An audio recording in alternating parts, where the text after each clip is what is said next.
카페 사장님들이나 매장에 원두를 구매하러 오신 고객들이 저에게 가장 많이 질문하는 베스트 탑3 안에 드는 질문들이 있습니다. 사장님, 신맛 없는 원두가 있나요? 라는 질문입니다. 도대체 왜 신맛이 없고 고소하고 맛있는 원두를 원하는 걸까요? 그것은 바로 이것 때문입니다. 안녕하세요. 커피 볶는 남자입니다. 저의 커피 방향 중에 하나는 커피는 맛있어야 한다는 철학이 있어요. 그럼 맛있다의 기준이 도대체 뭘까요? 사람마다 다르겠지만 저에게 맛있다라는 말이 나오려면 균형감 있는, 좀 더 커피를 배웠다라는 느낌을 주려면 밸런스라는 말이 있죠. 저는 밸런스가 잘 맞는 커피가 맛있다라고 느껴지더라고요. 그럼 앞서 손님이나 카페 사장님들이 신맛이 없고 고소하고 맛있는 원두를 원한다고 말했을 때 어떤 것을 골라야 하는지 말씀드릴게요. 어떤 원두가 그런 맛이 날까요? 세 가지 정도로 나눠서 말씀드려 볼게요. 첫 번째, 커피에서 어떤 맛이 나는지 뉘앙스 같은 것을 알아야 합니다. 두 번째는 산지별로 신맛이 적고 고소한 맛이 많이 나는 산지들을 알고 있으면 도움이 많이 됩니다. 세 번째는 그런 원두를 어디서 구매할 수 있는지를 알려드리는 걸로 이 영상을 마무리 짓도록 하겠습니다. 첫 번째는 커피 맛이 어떤 것이 있을까요? 커피에서는 신맛이 있죠. 그리고 단맛이 있습니다. 물론 설탕처럼 달달한 맛이 아니고요. 커피 A와 B 이렇게 두 가지 있다고 봤을 때 하나는 쓰다, 하나는 좀 쌉싸름하다 라고 했으면 그 쌉싸름한 이유가 좀 더 단맛이 있기 때문에 쓰지 않고 쌉싸름한 맛이 있는 겁니다.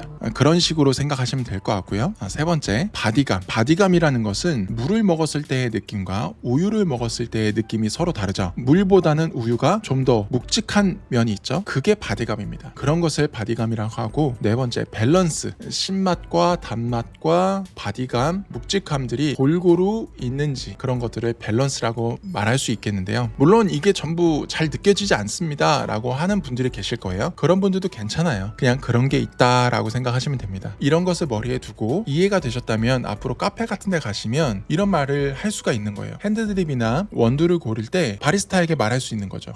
신맛이 좀 더 있는 커피 있나요? 밸런스가 좋은 커피가 있나요? 라는 말을 툭 던지게 되면 바리스타들이나 사장님들은 긴장하게 되죠.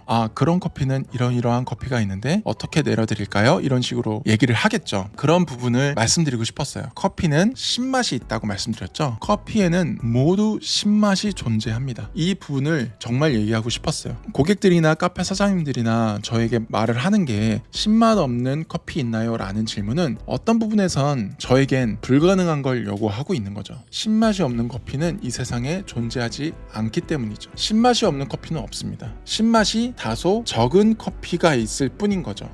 그래서 신맛이 없는 원두를 찾지 마시고 신맛이 다소 적은 원두가 어떤 게 있을까요? 라는 질문을 하시면 딱 좋습니다. 두 번째로 넘어갈게요. 그러면 신맛이 다소 적고 고소한 맛이 많은 원두 산지는 어디인가요? 라고 했을 때 저는 첫 번째 중남미 지역, 미국 아래에 있는 브라질, 콜롬비아, 과테말라, 코스타리카 쪽에 있는 중남미 지역을 꼽고 싶고요. 두 번째로는 아시아 지역을 꼽고 싶습니다. 좀 더 깊숙이 들어가면 중남미에서는 브라질, 아시아 지역에는 베트남 로부스타 품종, 인도에서 로부스타 품종, 이렇게 말씀드릴 수가 있어요. 아시아에서 좀 더 한 나라를 꼽자면 인도네시아 정도로 들 수 있습니다. 물론 로스팅 정도에 따라서 브라질이어도 베트남이어도 인도네시아여도 신맛이 많을 수 있고 적을 수 있습니다. 그러나 로스팅 정도가 조금 강한 수준으로 비슷하다고 봤을 때 순서가 브라질이 첫 번째고, 그리고 베트남, 인도를 들 수 있다는 말이에요. 커피 볶는 남자님, 그러면 이런 질문을 할 수 있겠죠. 에티오피아나 케냐, 하와이, 코나 이런 커피라면 이런 나라지 라는 커피들은 비교적 산미가 강합니다. 그리고 향미가 굉장히 다양하죠. 꽃향기라든지 베리류, 달달한 느낌의 향미가 많습니다. 그렇기 때문에 다양하고 신맛이 강한 원두들이 많죠. 이런 커피들을 제가 추천하지 않는 이유는